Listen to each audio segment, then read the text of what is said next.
Dear students, आज से जो हम अपना नया चैप्टर शुरू कर रहे हैं उसका नाम है अपना nerves and muscles. Nerve and muscles, ठीक है। आपको जो पहला टॉपिक हमारा पढ़ेंगे वो पढ़ेंगे नर्व्स, ठीक है। देखिए, जो नर्वस सिस्टम्स होते हैं इसको हम कहते हैं सेंट्रल नर्वस सिस्टम और peripheral nervous system. Central nervous system और पेरिफेरल नर्वस सिस्टम। तो जो सेंट्रल नर्वस सिस्टम होता है उसमें दो चीज़ें होती हैं, एक होता है ब्रेन और दूसरा होता है स्पाइनल कार्ड्स। और पेरिफेरल नर्वस सिस्टम में नर्व्स होती हैं, नर्व्स होती हैं। क्लियर? तो अब मैंने ये बोला है कि आपके पास जो भी नर्वस सिस्टम है वो सेंट्रल नर्वस सिस्टम है और पेरिफेरल नर्वस सिस्टम है। तो peripheral nervous, central nervous system और पेरिफेरल नर्वस सिस्टम ये डिटेल के साथ हम पढ़ेंगे, लेकिन मैं आपको ये बताना चाह रहा हूँ कि जो सेंट्रल नर्वस सिस्टम है ये ब्रेन पर और स्पाइनल कार्ड पर मुश्तमिल होता है, जबकि पेरिफेरल नर्वस सिस्टम नर्व्स पर मुश्तमिल होता है। ओके, अब देखिए, चाहे आपका ब्रेन है, चाहे आपका स्पाइनल कार्ड है और चाहे नर्व्स हैं, ये सारे के सारे किससे बने होते हैं? न्यूरॉन से बने होते हैं। क्या बने होते हैं? किससे बने होते हैं? न्यूरॉन से। और बहुत सारे न्यूरॉन्स आपस में मिलकर क्या बनाते हैं? नर्व बनाते हैं। तो इसका मतलब क्या हुआ कि सबसे पहले मुझे ये पता होना चाहिए कि न्यूरॉन्स बेसिकली हैं क्या।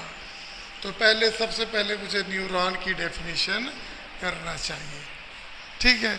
तो आपकी यहाँ पे बुक लिखा है कि न्यूरॉन्स, देखिए, neurons are the basic structural and functional unit of nervous system.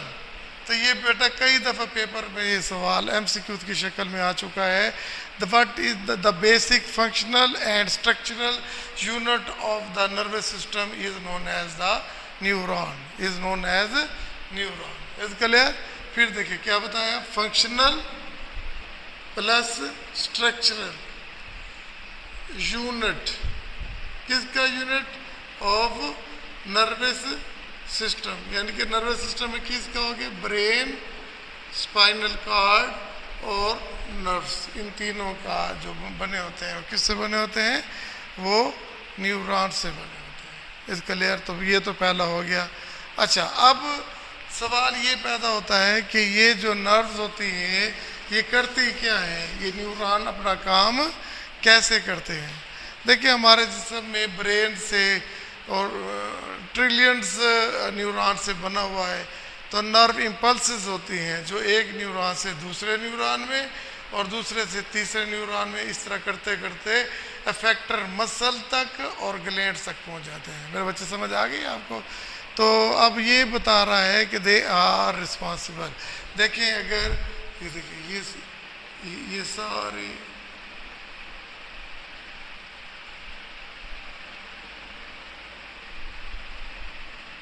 ये नर्व है। एक नर्व बस यहाँ से आएगी, फिर यहाँ जा रही है, फिर यहाँ जा रही है, फिर यहाँ जा रही है, फिर यहाँ जा रही है और फिर एक वापस भी आ रही है, ठीक है। तो इस तरह ये नर्व इम्पल्स जहाँ से जनरेट होती है तो और वो आगे ट्रांसमिट होती है, ठीक है। तो इस तरह नर्व इम्पल्स एक जिस्म के ब्रेन से लेके, एक हिस्से से लेके दूसरे हिस्से तक पहुँचती है। तो सबसे पहले देखें, कोई भी नर्वस सिस्टम हो तो उसमें क्या होता है? सबसे पहले स्टिमुलाई होता है। क्या होता है? स्टिमुलाई। स्टिमुलाई क्या होता है? देखें, आपका हाथ गर्म चीज़ पे पड़ा है, आप फ़ौरन अपना हाथ हटा लेते हो, ठीक है। तो जब हाथ हटाने का मतलब ये हुआ कि change in the external environment is known as stimuli, ठीक है। अदरवाइज तो आपका हाथ वहाँ पर पड़ा रहता है, जैसे टेबल पे पड़ा है, पड़ा रहे, तो ये स्टिमुलाई होता है चेंज इन द एक्सटर्नल और इंटरनल कंडीशन, इसे कहते हैं स्टिमुलाई। इन स्टिमुलाई को रिसीव करता है कौन? रिसेप्टर्स, ये भी तफसील से पढ़ेंगे। रिसेप्टर्स इसको रिसीव करता है और रिसेप्टर से ये न्यूरॉन्स के थ्रू किधर जाता है, स्पाइनल कॉर्ड में, स्पाइनल कॉर्ड से कहाँ जाता है, ब्रेन में, ठीक है, और फिर ब्रेन से वापस कहाँ पे जाएगा, एक न्यूरॉन से फिर दूसरे न्यूरॉन, तीसरे न्यूरॉन से होते होते ये दो जगह, यानी उसे फैक्टर्स कहते हैं। क्या कहते हैं, फैक्टर्स। और फैक्टर्स कितने किस्म के होते हैं, दो किस्म के, एक होते हैं मसल और दूसरा क्या होते हैं, मसल होते हैं, दूसरा ग्लैंड्स होते हैं। और इस तरह कोई ना कोई रिस्पांस पैदा हो जाता है, हमारे जिस्म में कोई ना कोई रिस्पांस पैदा हो जाता है। इसके लिए देखिए, अगर ये चीज़ गर्म है तो मैं इसको अपने हाथ टच करूँगा तो फ़ौरन डालूंगा तो एक रिस्पांस पैदा हुआ है। तो उसके पीछे क्या होता है, स्टिमुलाई से रिसेप्टर पे जाते हैं नर्व इम्पल्स, फिर वहाँ से स्पाइनल कॉर्ड से ब्रेन में, फिर ब्रेन से एक न्यूरॉन से दूसरे न्यूरॉन से होते हुए वो मसल में और ग्लैंड्स में पहुँच जाते हैं। तो इस तरह एक हमारे बॉडी में एक रिस्पांस पैदा होता है, एक रिस्पांस पैदा होता है। तो इसलिए बेटा यहाँ पे ज़रा गौर से देखना, दे आर रिस्पॉन्सिबल, कौन बोला, neurons, for conducting the nerve impulse, nerve impulse यानी कि जो पैगाम रसानी होती है, nerve impulse from one part of the body, from one part of the body to the another part of body, to the another part of the body. Clear हो गया। तो ये कंडक्टिंग सिस्टम है जो nerve conduction करती हैं, nerves को एक जगह से लेकर दूसरे हिस्से तक पहुंचाती है, ठीक है। तो फिर वो थोड़ी सी इसे डिटेल्स में बताता है कि जो एक ह्यूमन नर्वस सिस्टम है इसके अंदर 10 की पावर 12 यानी कि 12 ट्रिलियन इसके अंदर न्यूरॉन्स पाए जाते हैं, 12 ट्रिलियन न्यूरॉन्स पाए जाते हैं। देयर स्पेसिफिक एक्टिविटी, अब किसकी एक्टिविटी, एक न्यूरॉन की एक्टिविटी क्या होगी, सबसे पहले क्या करता है, द रिसेप्शन ऑफ स्टिमुलाई। जैसे मैंने आपको पहले कहा, पहला काम होगा कि हमारा जिस्म एक स्टिमुलाई को रिसीव करेगा, क्या करेगा, रिसेप्टर रिसीव करेंगे और उन स्टिमुलाई से एक नर्व इम्पल्स को पैदा करेंगे, फिर क्या करेंगे, जनरेट करेंगे, जनरेशन ऑफ नर्व इम्पल्स करेंगे। अब जब ये नर्व इम्पल्स पैदा हो जाएगी तो फिर ज़ाहिर कि वहाँ पड़ी नहीं रहेगी, वो आगे जाएगी। The transmission of the impulse to the other nerve cell और अफेक्टर्स, और अफेक्टर्स कौन से, मसल फाइबर और ग्लैंड। देखिए फिर बता रहा हूँ, देखिए रिसीव किया, रिसेप्शन ऑफ द स्टिमुलाई, फिर नंबर 2 क्या किया, जनरेशन ऑफ नर्व इम्पल्स किया, और फिर ट्रांसमिशन किया of the impulse to the other neurons, ठीक है, अनटिल जो है और टू द फैक्टर्स, और फैक्टर क्या होंगे, मसल होंगे और ग्लैंड्स होंगे, और इसके अगेंस्ट एक आपको रिस्पांस पैदा होगा। इस क्लियर। फिर मैं कह रहा हूँ कि न्यूरॉन्स जो होते हैं ना कि नर्व इम्पल्स को कंडक्ट करते हैं एक जगह से दूसरी जगह से, ये 3 स्टेप्स में करता है। पहला स्टेप क्या होता है, स्टिमुलाई को रिसीव करना, फिर दूसरा क्या होता है, जनरेशन ऑफ नर्व इम्पल्स को जनरेट करना, फिर तीसरा क्या होता है, ट्रांसमिशन ऑफ नर्व इम्पल्स होता है to the affectors, muscle cell और टिश्यू से, मसल और ग्लैंड्स को पहुंचकर वो एक रिस्पांस पैदा करता है, ठीक है। तो अब इससे पहले कि हम फर्दर पढ़ें, हम कुछ ना ये नर्व का स्ट्रक्चर पढ़ लेते हैं कि जी एक नर्व आपके पास है, एक न्यूरॉन आपके पास है, तो आपने अब इस न्यूरॉन का क्या करना मेरे बच्चों, इस न्यूरॉन का आपने अब स्ट्रक्चर डिस्कस करना है। चले, स्ट्रक्चर को डिस्कस करने से पहले हम न्यूरॉन की एक तस्वीर बना लेते हैं। देखिए न्यूरॉन की अगर तस्वीर मैं रफ से बनाऊँ तो देखिए कितने आसान से बनाता हूँ। ये देखिए, ये बेसिकली सेल है। देखो सेल कैसा होता है, इसी तरह होता है। सेल के अंदर क्या होता है, न्यूक्लियस होता है, इसके बाहर क्या होता है, साइटोप्लाज्म होता है, तो इसके अंदर भी न्यूक्लियस होगा, इसके अंदर भी साइटोप्लाज्म होगा, इसके अंदर राइबोसोम होता है, गाल्जी बॉडी होता है, माइटोकॉन्ड्रिया होता है, तो इसके अंदर भी गाल्जी बॉडी होगा,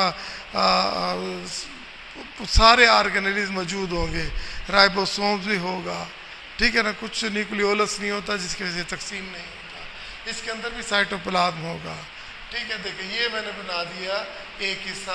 तो दूसरी इसकी और एक चीज़ और नोट कीजिएगा कि यहाँ पे जो सेंट्रल पार्ट के सामने छोटे छोटे एक फाइबर्स लगे होते हैं, ठीक है, इनको क्या कहते हैं, डेंड्रॉइड्स, इसे क्या कहते हैं, डेंड्रॉइड्स कहते हैं। और जो सेंट्रल पार्ट था इसको सोमा और सेल बॉडी कहते हैं, सोमा और सेल बॉडी। अब सोमा और सेल बॉडी से एक एक्सॉन निकलता है, ये एक फाइबर है, ठीक है, लॉन्ग फाइबर है, ठीक है, जो इम्पल्स किससे बना, सोमा से लेकर दूसरे न्यूरॉन की तरफ लेकर जाता है। और ये डेंड्राइट्स सोमा की तरफ मैसेज को लेकर आते हैं।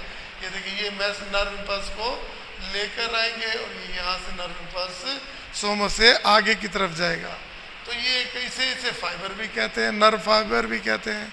ये दो तरह का होता है, एक के अंदर माइलिन शीट होती है और दूसरे के अंदर माइलिन शीट नहीं होती। क्या कहा, न्यूरॉन कितने, एक्सॉन कितने किस्म के होते हैं, दो, एक माइलिनेटेड और दूसरा नॉन माइलिनेटेड, ठीक है। अब देखिए ये मैंने माइलिन शीट बना दी, ये एक लिपिड की शीट होती है, लिपिड की एक शीट होती है एक्सॉन के ऊपर, जो क्या करता है, इसको न्यूट्रिशन देता है, ठीक है, इसको क्या देता है, न्यूट्रिशन देता है, इंसुलेशन करता है, ठीक है। और ये देखिए इसके टर्मिनल्स हैं, ये इसके ये तीन, तो इसका मतलब है कि न्यूरॉन के तीन हिस्से हुए, ये डेंड्राइट्स, ये सोमा और ये एक्सॉन, ठीक है जी। डेंड्राइट्स, सोमा और एक्सॉन, ये तीन इसके मेन पार्ट्स होते हैं और तीनों के मैंने आपको फंक्शन ऑलमोस्ट बता दी है। देखें द स्ट्रक्चर ऑफ न्यूरॉन, कहता है कि न्यूरॉन, देखिए most of the neurons consist of following parts. Number one cell body, ये देखिए ये सेल बॉडी, इसको क्या बोलते हैं, सोमा, ये आपके एमसीक्यूज 2 दफ़ा आया हुआ है। और इसके बाद क्या होता है, एक्सॉन, ये देखिए ये एक्सॉन है, और इसके बाद क्या है, डेंड्रॉइड्स, ये आपका डेंड्रॉइड्स है, ठीक है। चलिए आप इसे मैंने अच्छे तरीके से तस्वीर बनाई हुई है आपके सामने। ये क्या है, सोमा, ये ग्रीन में क्या है, डेंड्रॉइड्स, और ये लाल में, ये ग्रीन में ये क्या है, एक्सॉन, और ये जो ब्लू ग्रीन में दिखाई गई है ये माइलिन शीट है। माइलिन शीट क्या करती है, इंसुलेशन करती है, जैसे बिजली की तार के ऊपर प्लास्टिक की एक तह चढ़ी होती है ताकि जो है वो इंसुलेशन बरकरार रहे। तो बहरहाल ये बहुत रोल प्ले करता है एक्सॉन। ये दोनों हो सकते हैं, माइलिनेटेड भी हो सकते हैं और नॉन माइलिनेटेड भी हो सकते हैं। माइलिनेटेड वो होंगे जिसके ऊपर नर्व माइलिन शीट होगी, और अगर किसी का नर्व इस तरह है कि उसके ऊपर कोई माइलिन शीट नहीं है तो वो नॉन माइलिनेटेड कहलाते हैं। तो ये माइलिन शीट है और एक्सॉन है, ठीक है, ये तीन पास है। अब वन बाय वन हमने इसे डिस्कस करना है कि what is the cell body. ये देखिए सेल बॉडी, आपने क्या कहा कि सेल बॉडी बिल्कुल ऐसी है, देखिए जैसे कि न्यूक्लियस है, ठीक है। हम ये क्या कहेंगे, it is the main part of the neurons, it is the main part of the neuron, या it is the central part of the neuron which contain nucleus, which contain nucleus. आमतौर पर इनके अंदर एक ही न्यूक्लियस होता है, ठीक है, लेकिन जब गैंग्लिया बनता है तो गैंग्लिया बाई न्यूक्लिएटेड होते हैं, उनके अंदर 2 न्यूक्लियस होते हैं, नंबर 1। अच्छा, इसके अंदर भी जो साइटोप्लाज्म होता है, यस, इसके अंदर भी होता है। तो इसके अंदर फिर माइटोकॉन्ड्रिया भी होगा, यस, राइबोसोम भी होगा, यस, एंडोप्लाज्मिक रेटिकुलम भी होगा, गाल्जी अपरेटस भी इसके अंदर मौजूद होगा। तो सेंटर बस इसके अंदर ये लिखना है, this is the main part of the neuron which contain nucleus.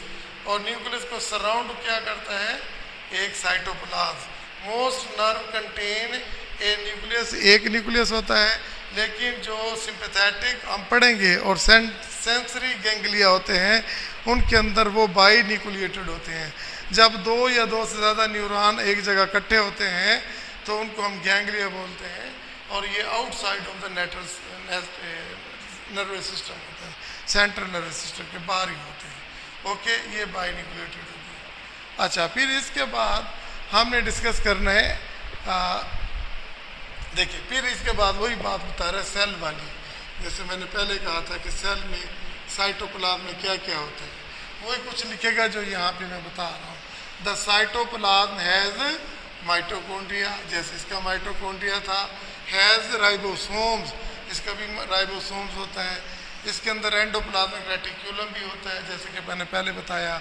और इसके अंदर गोल्जी अपरेटस भी होता है, लाइजोसोम भी होता है। Some neurons are rich in melanin, other have copper, iron और जिंक।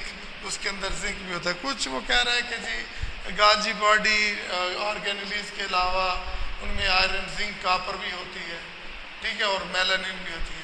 अच्छा, फिर नेक्स्ट वो कहता है कि नर्व सेल बॉडी।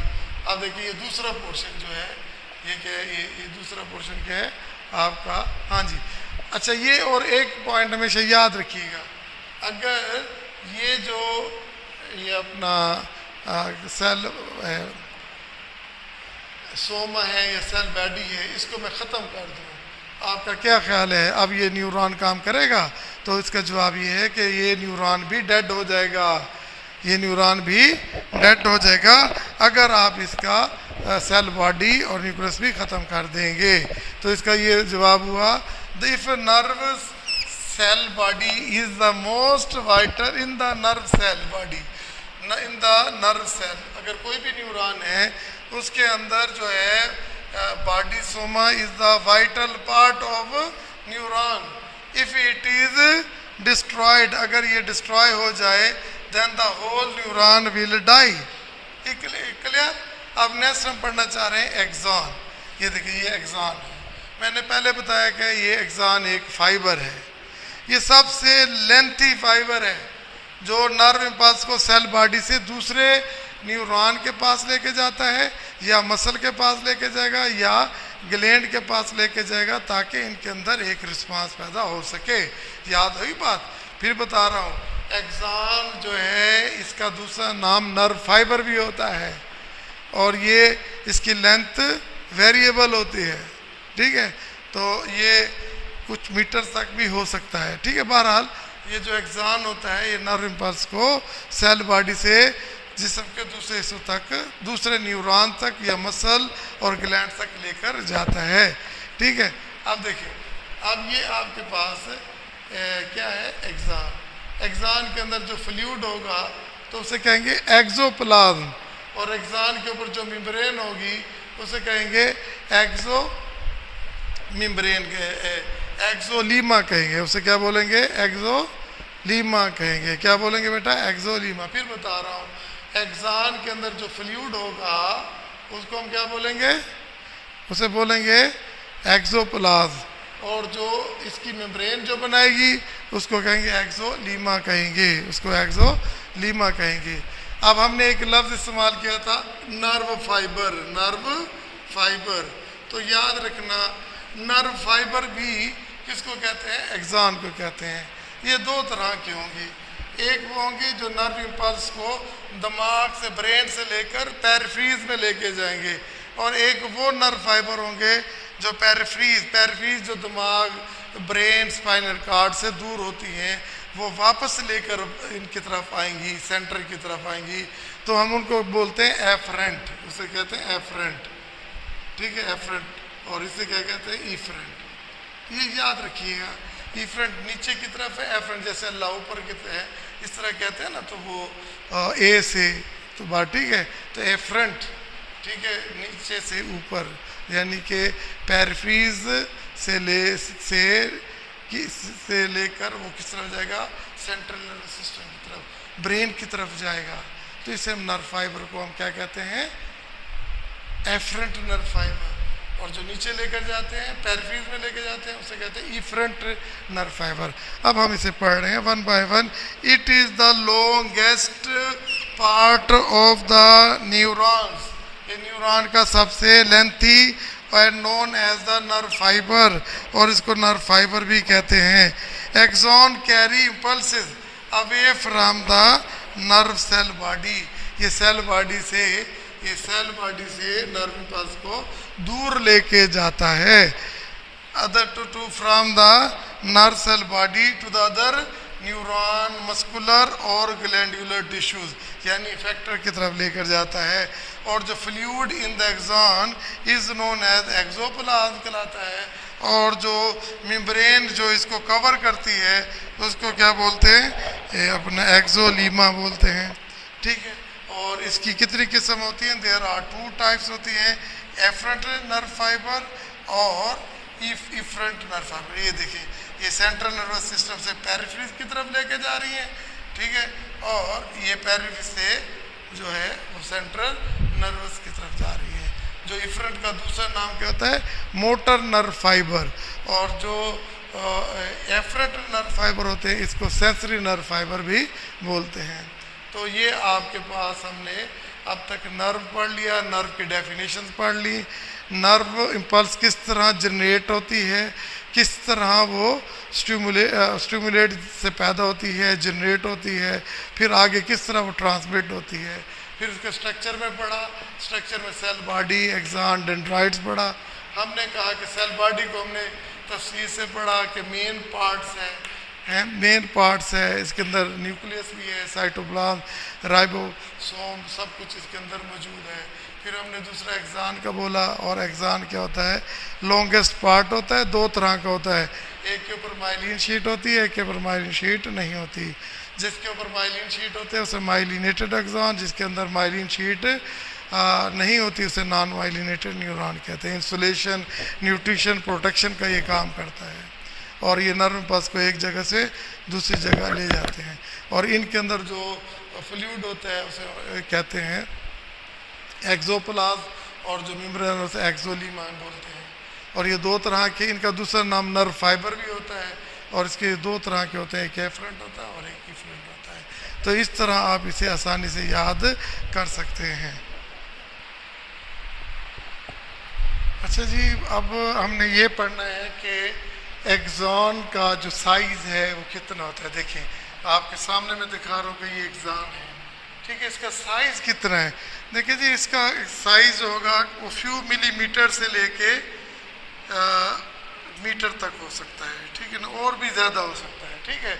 अगर वो विद इन द ब्रेन है तो वो स्मॉल होंगे, तो वो विद इन मिलीमीटर होंगे। अगर वो ब्रेन से टूफ तक, अंगूठे तक, उंगलियों तक है तो उनकी लेंथ ज़्यादा होगी, मीटर होगी या फ्यू मीटर्स होगी, देखिए मोर देन मीटर होगी, ठीक है ना। तो ये इस तरह ये एक्सॉन होते हैं, क्लियर। तो ये देखिए, इसलिए उसने कहा कि एक्सॉन की जो लेंथ होती है ना वो वेरिएबल होती है, एक जैसी नहीं होती।